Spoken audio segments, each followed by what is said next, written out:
Rue interdite aux non autorisés d'ici 1 heure. Rue interdite aux non autorisés d'ici 1 heure.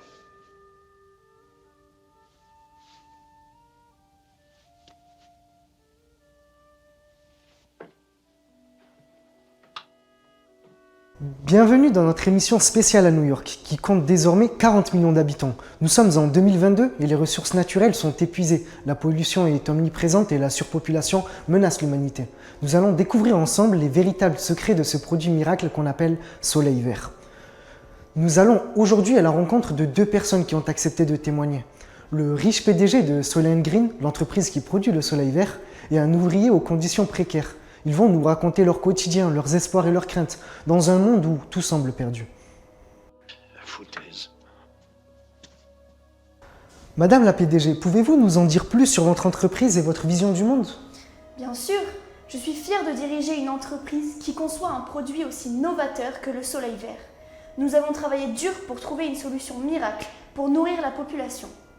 Nous avons réussi à le fabriquer à partir d'algues et de protéines végétales. Et il a des vertus nutritives et énergétiques. Il est également très abordable pour la population. Mais il y a des rumeurs sur l'origine humaine du Soleil Vert. Que pouvez-vous nous dire à ce sujet? C'est de la pure propagande mensongère. Nous fabriquons le Soleil Vert à partir d'algues et de protéines végétales, rien de plus. Je peux vous assurer que nous respectons les normes les plus strictes en matière de production alimentaire. Et que pensez-vous des pauvres qui vivent dans des situations misérables? Je n'ai rien à voir avec eux. Ils sont responsables de leur propre situation. Ils n'ont pas su s'adapter à un monde en évolution. La loi du plus fort doit prévaloir, c'est la nature humaine. Pouvez-vous nous parler de votre vie et de votre travail? J'ai grandi dans la misère. Je n'ai jamais eu accès à l'éducation, à la santé ou même à la culture. Je travaille dur pour survivre, mais je ne gagne que quelques dollars par jour. Je mange du Soleil Vert par nécessité, mais je le trouve dégoûtant. Je n'ai pas accès aux soins, je suis malade et je n'ai même pas espoir de guérir en vérité. Et avez-vous entendu des rumeurs sur l'origine humaine du Soleil Vert? Oui, j'ai entendu dire que c'était possible, mais je n'ai même pas les moyens de vérifier. Je sais juste que c'est la seule chose qui me permet de survivre pour l'instant. Et que pensez-vous des riches qui vivent dans l'opulence? Je les déteste et je les considère comme des voleurs, des exploiteurs ou même des assassins. Ils profitent de la situation, contrôlent le marché du Soleil Vert et ils manipulent les masses. Je voudrais me révolter contre eux, mais je n'ai pas le courage ni les moyens. Je me sens impuissant et je pense que le monde est injuste. Pouvez-vous nous en dire plus sur votre travail à l'usine de recyclage? Je passe ma journée à trier des déchets, à respirer des gaz toxiques, à subir des insultes et des humiliations. Nous sommes traités comme des esclaves modernes, sans droit ni dignité. Je rêve d'une vie meilleure, mais je sais que ce n'est qu'un rêve. Nous avons réussi à pénétrer dans le laboratoire secret de Soleil & Green pour une interview exclusive avec la scientifique en chef, qui se trouve également être la sœur de la PDG. Elle gère ce laboratoire caché et a fait des révélations qui pourraient bien ébranler les fondements même de cette entreprise controversée. Le Soleil Vert est en réalité fabriqué à partir de chair humaine. Mais comment ça? Nous avons trouvé un moyen de transformer les cadavres en nourriture, ce qui nous permet de nourrir la population à moindre coût. Nous avons créé un réseau clandestin pour collecter les cadavres qui sont ensuite transformés en poudre et mélangés avec des algues et des protéines végétales. Mais c'est une pratique barbare! Comment pouvez-vous justifier de cela? Nous avons été obligés de trouver une solution radicale pour nourrir la population depuis la disparition totale du phytoplancton. Nous avons exploité les ressources disponibles et nous avons réussi à créer un produit nutritif et énergétique. Nous savions que cela choquerait l'opinion publique, mais nous n'avions pas le choix. Mais comment pouvez-vous continuer à le produire et à le vendre, sachant qu'il est créé à partir de chair humaine? Nous avons créé un réseau de manipulation de l'opinion publique qui nous permet de contrôler les médias et de cacher la vérité aux citoyens. Nous avons aussi créé une police spéciale pour réprimer les mouvements de protestation. Nous sommes prêts à tout pour protéger notre entreprise et notre position. Mais c'est une véritable conspiration! Comment pouvons-nous mettre fin à cette pratique honteuse et barbare? C'est impossible, nous sommes trop puissants, trop influents. Nous avons acheté les politiciens, les militaires, les juges. Nous avons créé une nouvelle caste, une nouvelle élite qui contrôle le monde. Nous sommes les maîtres de l'univers. Nous avons découvert la vérité sur le Soleil Vert et il est temps de mettre fin à cette pratique barbare. Nous appelons tous les citoyens du monde à se mobiliser pour créer un monde plus juste et plus équitable. Nous avons le pouvoir de changer le monde. Rejoignez-nous dans cette lutte pour la justice et l'équité. Ensemble, nous pouvons créer un monde meilleur pour tous.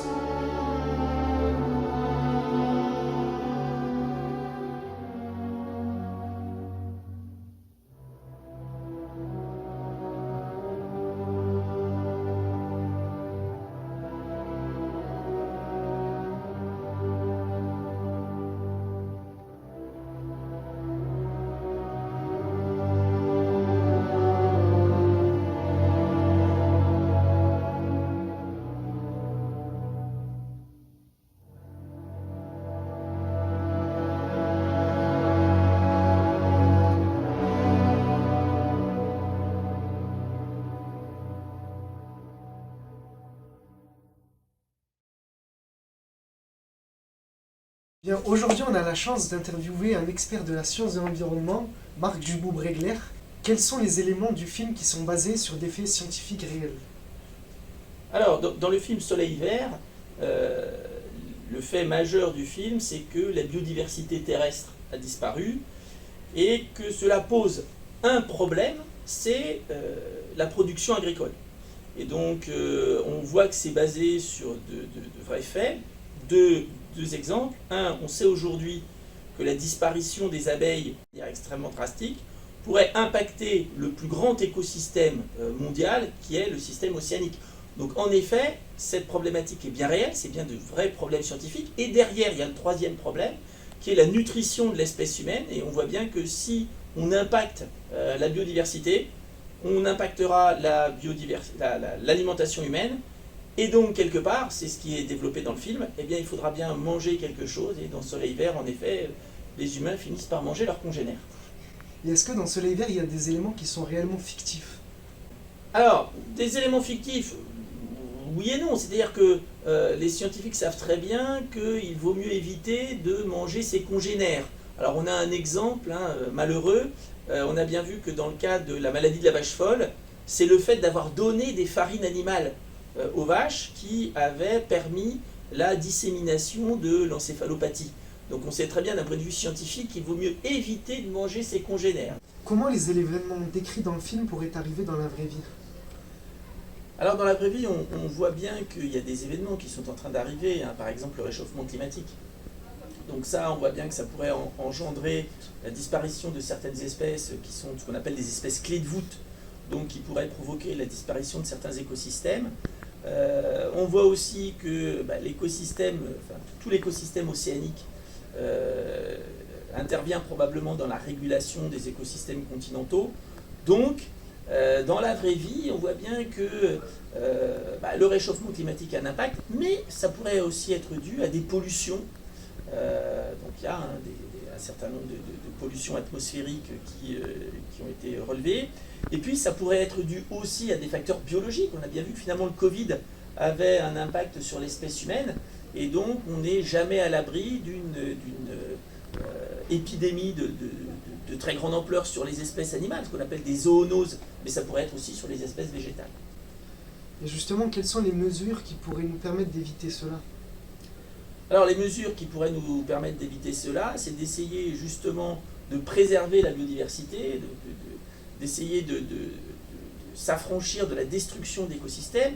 Et on voit bien que ce qui va nous permettre cela, c'est une nouvelle approche de l'environnement, qui est l'approche One Health, c'est-à-dire la santé globale, pour bien comprendre que finalement la santé humaine n'est pas dépendante que de facteurs liés à l'espèce humaine, mais à des facteurs généraux de l'environnement, c'est-à-dire que la santé de l'environnement dépend de tous les composants de l'environnement. Donc c'est aussi une approche intellectuelle, une approche notionnelle qui est complètement différente.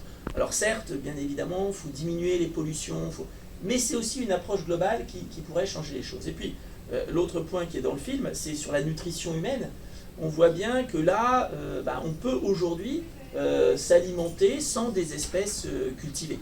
Pouvons-nous sensibiliser davantage les gens à la question écologique? Alors c'est une question très compliquée parce qu'on voit bien que finalement faire peur aux gens, c'est pas forcément la bonne solution. On a essayé ça avec le réchauffement climatique, on voit bien que c'est très compliqué. Donc moi je reste persuadé que la meilleure solution c'est l'éducation, c'est l'explication et c'est le changement de concept. C'est justement ce concept One Health, bien faire comprendre aux gens que tout est lié et faire peur, c'est pas une solution parce que face à la peur, les gens ont deux réflexes, soit essayer de faire quelque chose, soit justement ne rien faire, ce qui est aujourd'hui un peu le positionnement des climato-sceptiques, qui prennent conscience qu'il y a un vrai problème, mais qui finalement décident de ne rien faire. Donc la clé, c'est l'éducation. Okay. Et enfin, la réalité dépasse-t-elle la fiction? Alors dans Soleil Vert, oui, finalement la réalité aujourd'hui dépasse la fiction, parce qu'on a pris conscience des enjeux climatiques, et on voit bien que dans Soleil Vert, il y a au départ un problème qui affecte la biodiversité, et finalement aujourd'hui, le réchauffement climatique, ça affecte la totalité de la biodiversité planétaire. Et puis surtout, dans Soleil Vert, finalement, à la fin, on arrivait à produire un aliment, alors certes à base d'humains, un aliment complètement artificiel. Aujourd'hui, on produit des aliments complètement artificiels. On produit du steak artificiel à partir de cellules souches. Et puis, on peut produire des dérivés végétaux à partir d'algues. Ça veut dire qu'on pourrait avoir une agriculture qui se développe sous des néons et dans des tours, dans des laboratoires. Je vous rappelle qu'aujourd'hui, en Chine, on élève des cafards sur des ordures ménagères. Et ces cafards, on en fait de la farine. Et cette farine, alors aujourd'hui, elle est en nutrition animale, mais on pourrait l'utiliser pour la nutrition humaine. Donc on pourrait très bien se passer d'agriculture dans les champs. Donc finalement, dans beaucoup de films de science-fiction, on voit bien que même les meilleurs auteurs de science-fiction ne sont pas allés assez loin. Et l'imagination humaine va au-delà, et l'imagination scientifique va au-delà de l'imagination des créateurs de science-fiction. Eh bien, merci beaucoup d'être venu pour cette interview, de nous avoir appris davantage sur la possibilité que ça arrive dans notre monde, et peut-être une prochaine. Merci.